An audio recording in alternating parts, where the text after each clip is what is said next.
atteindre 150 km/h, soit 80 nœuds, SP80 doit vaincre certains phénomènes physiques dont le principal se trouve sous l'eau. Dans la vidéo numéro 2 de SP80 Explained, Tanguy vous parlait de ces bateaux volants qui utilisent des petites ailes immergées, les foils, pour se surélever au-dessus de l'eau. Ces bateaux volants vont être limités aux alentours de 100 km/h à cause d'un phénomène physique bien connu qui se passe sur les foils.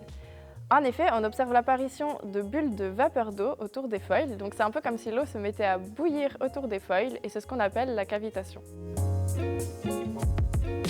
Cette cavitation, on veut vraiment l'éviter parce qu'en fait, ça va augmenter les frottements, rendre le bateau instable et donc empêcher d'accélérer. Pour aller au-delà des 100 km/h, il faut donc vaincre ce phénomène de la cavitation. C'est un peu comme vouloir passer le mur du son avec un avion.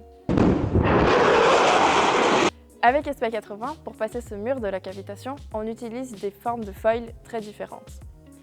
Ça, c'est un profil de foil classique, utilisé sur la plupart des bateaux aujourd'hui. Et ça, c'est un profil qu'on va utiliser avec SP80. Il a une forme triangulaire très particulière et c'est cette géométrie qui va permettre de remplacer les bulles de vapeur d'eau instables de la cavitation par une bulle d'air très stable dès le début de l'accélération.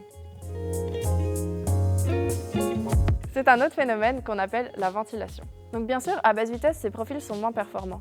Par contre, à haute vitesse, ils n'ont aucune limite théorique. Ils sont d'ailleurs utilisés sur les hydroplanes, ces bateaux moteurs qui vont jusqu'à 350 km/h.